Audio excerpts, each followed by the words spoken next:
TK에서 바라보는 정치, TK가 바라는 정치. 대구 경북의 다양한 목소리를 펼치는 TK광장의 결투입니다. 정치와 지역 현안을 정조준하는 두 분이죠. 빈틈없는 타격감을 갖춘 국민의힘 혁신위원회 정혜용 위원 나오셨고요. 안녕하세요. 안녕하십니까. 대구 발전은 국민의힘이 책임지겠습니다. 정혜용입니다. 네, 그리고 날렵하게 야심을 깨우는 민주당 대구시당 강민구 위원장 나오셨습니다. 안녕하세요. 예, 대구 민주당을 발전시켜 주시면 대구가 발전합니다. 강민구입니다. 네, 오늘은 핫한 이슈부터 좀 얘기를 나눌까 합니다. 이준석 전 대표의 신당설인데요.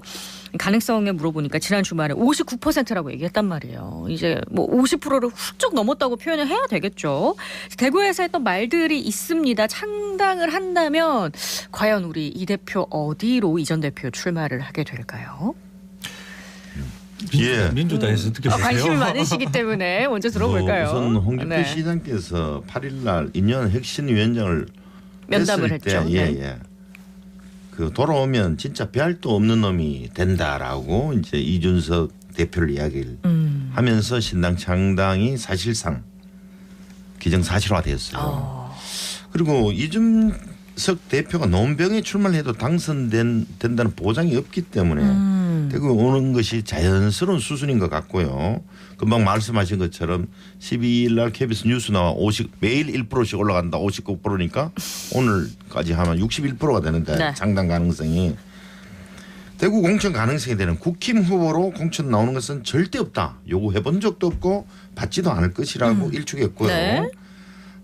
대구로 안 나온단 말을 했으니까 국힘으로 안 나온다 했으니까 그러면은 본인이 다른 당으로 하든지 아니면 무소속으로 나온다는 이 가능성밖에 없잖아요. 네. 그리고 가장 비계획적인 인물하고 붙어야 된다고 했는데 네. 이게 수성갑일 수도 있고 달서구갑 홍석준 의원일 수도 있고 윤재욱 달서구 을지울이 될 수도 있는데 제가 보는 수성구 저도 수성갑이잖아요. 네. 수성갑으로 오면 좋겠는데 조영 의원하고 면바째 가지고 안 올 것 같기도 하고 그러면은 가장 자칭 윤핵관하고 비슷하다고 주장하는 인물이 있어요. 그분이 홍석준 달서갑 의원이에요. 아마 그리 갈 거고 아니면 마지막 대안으로 나는 장렬하게 전사하겠다 이러면은 가장 어려운 문제에 도전해야 된다는 말을 했기 때문에 아마 천하람이 순천에 있으니까 광주로 갈 수도 있다 이런 생각을 합니다.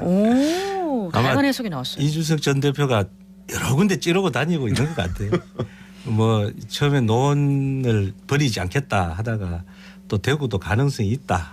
근데 요즘에 좀 많이 다녀봤을 거예요. 이 대구가 녹록지 않거든요. 신당 창당 문제도 저는 좀 알리고 싶은 게 그래도 어쨌든 우리 당 대표를 지낸 사람인데 네. 아까운 사람들이에요. 그래서 당을 창당하고 또 이 선거를 치르고 그러다가 무너진 사람들이 정말 많습니다. 그래서 좀 말리고 싶은데 네. 아마 이분이 뭐 비례대표 정당을 어떻게 이제 선거법 개정을 할 때 네. 이번에 비례대표 정당을 만들 수 있는 소위 위성 정당을 둘 수 있도록 할 건지 아니면 과거와 같은 이제 연동형으로 할 건지 이렇게 되면 거기에 따라서 창당 여부를 또 결정할 수도 있을 거고요. 아마 뭐 비례대표 정당으로 가는 게 수월하긴 한데 네. 제가 어제 동구 지역에 한 1000여 명 이상 모인 행사장을 갔는데 한 2시간 동안 이렇게 이런저런 말씀을 들어보니까 네. 이준석 대표를 지지한다는 사람은 제가 만나본 적이 없어요. 그러니까 아주 우려를 하고 있고 심지어 뭐 그 혁신이가 왜 그런 사람을 껴안고 다니냐 오히려 그런 이야기 할 정도로 그러니까 민심이 그렇게 좋진 않아요. 홍준표 시장이 지적했듯이 대구에서 이준석 바람이 불 거다. 그건 절대 아니다. 그러니까 홍준표 시장이 이준석 유승민 바람은 절대 안 불 거다. 예, 이렇게 발언했단 말이에요. 그게 이준석이 겁난다 이 말이에요. 다른 말로 하면. 저는 그 부추겨가 나가는 것 지금 같아요. 지금 정혜용 혁신위원께서도 이야기하는데 국힘에서는 저러는데 사실 저희들은 이제 유승민 전 의원이나 이준석 전 대표 같은 경우는 청년층이나 합리적 보수 성향의 유권자들이 저분들을 지지할 확률이 많다. 그렇게 되면 중도층에 있는 대구 시민들 중에는 민주당을 지지하지 않고 신당으로 갈 우려가 있다 해서 저희들이 엄청 촉각을 곤두세우고 있는데요. 그래서 살펴봤어요. 이게 이런 비슷한 경우가 어떤 경우냐면 96년도 15년 총선 당시에 자민련이 전체 지역구에서 41석 비례 구석이 총 50석을 얻었는데 대구는요? 충청뿐만 아니라 대구도 13석 중 8석을 와. 자민련이 갖고 갔어요. 그리고 2018년 18대 총선에서는 또 친박연대 바람이 불었는데 그렇죠. 지역구에 총 6석을 얻었는데 대구가 3석 그리고 부산, 경기, 경북이 1석씩 갖고 왔는데 그때도 득표율을 13.2% 내가지고 비례 8석까지 갖고 와서 14명이 당선됐어요. 마지막으로 2016년 20대 총선에서는 저 호남에서 안철수의 국민의당 바람이 불었는데 네.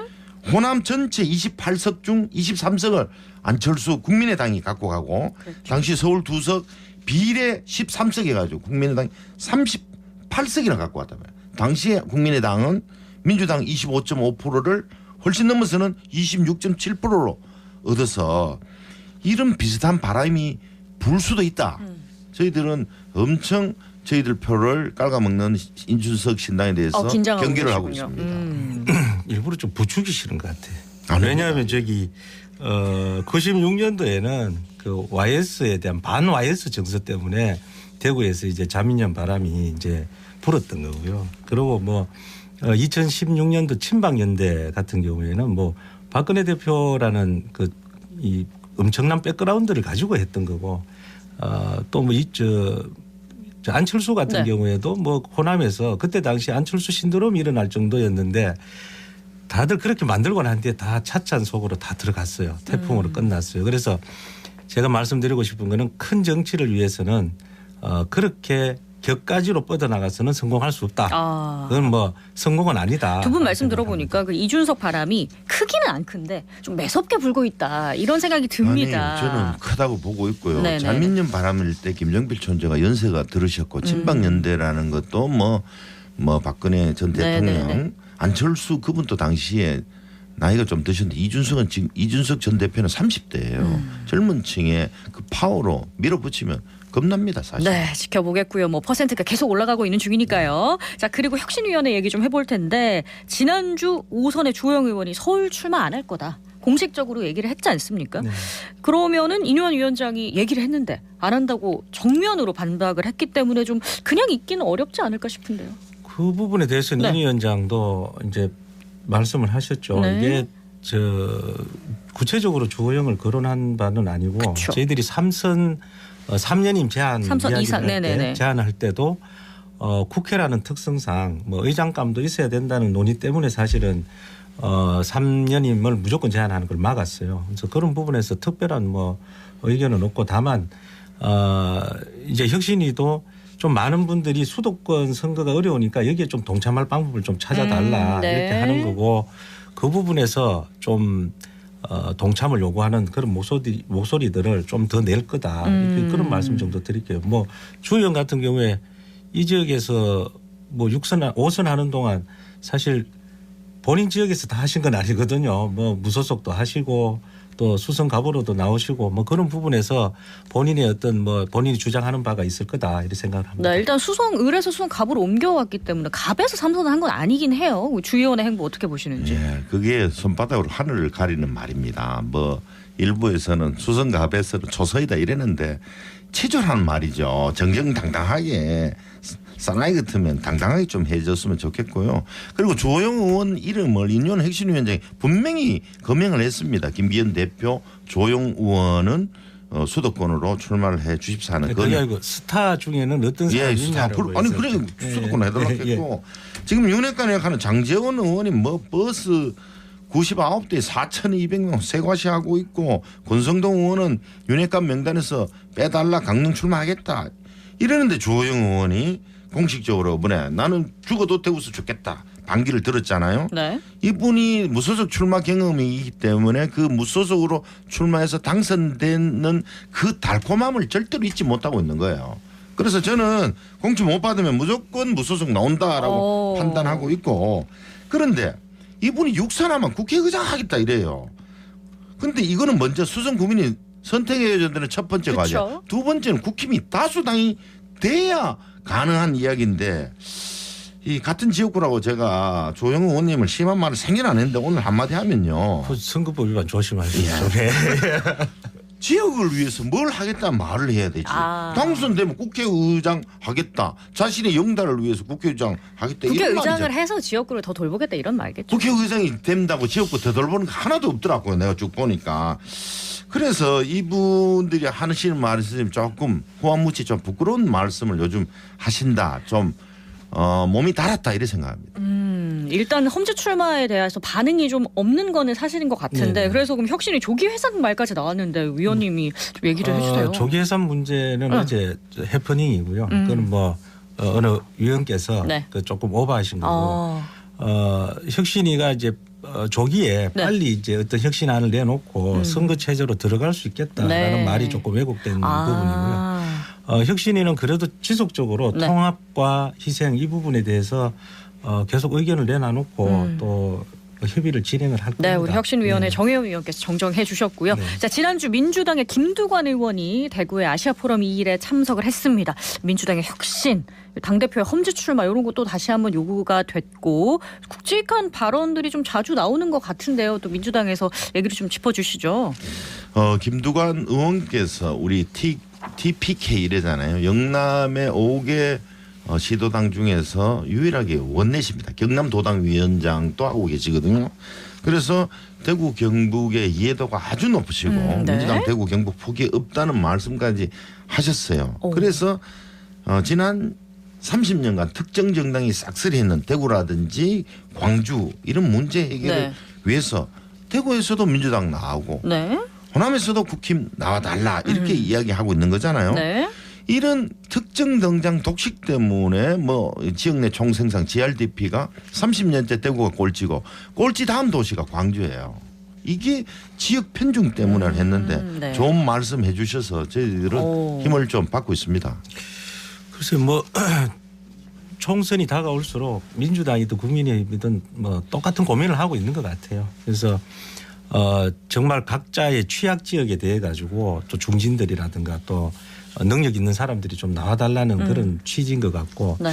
근데 이제 아까 말씀하신 대로 대구에서는 그래도 민주당이 또 당선 경력도 있고요. 네. 우리 지난번에 뭐 수성갑에서도 우리 뭐 저 당선이 되셨고 기본적으로 대구에서는 한 30% 정도의 민주당 지지가 있습니다. 근데 광주에서는 국힘 나가면 5% 넘기 힘들어요. 그리고 등록금 절반도 못 받아요. 10% 정도는 얻어야 어떤 등록금 절반이라도 받는데 그래서 그런 부분에서 광주 시민들 뭐 우리 똑같이 적용하는 건 곤란하다.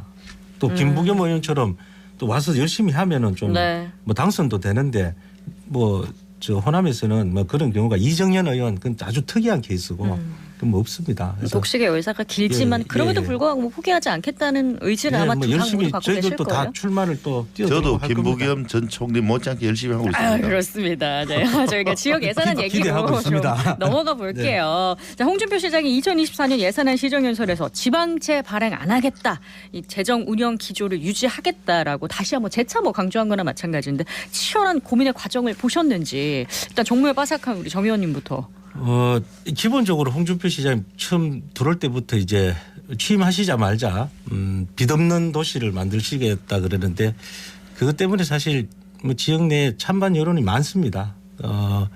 기본적으로 뭐 그 문제 때문에 신청사도 안 하시겠다고 그랬고 여러 가지 사업들이 축소가 되고 지역 뭐 현재 나가보면 지역의 복지계도 그렇고 또 뭐 체육계 뭐 온통 나름대로 이제 이 지방자치단체의 예산으로 어느 정도 버티고 있던 그런 또 활성화되고 있던 그런 사업들이 다 막을 내린다. 막을 내리고 또 힘들어하시는 그런 부분들 보면 과연 이제 지방자치단체에서 지방채 발행을 제로로 하고 하는 것이 재정 운영상 맞느냐 이 부분에 대해서는 좀 검토해 보실 필요가 있는 것 같아요.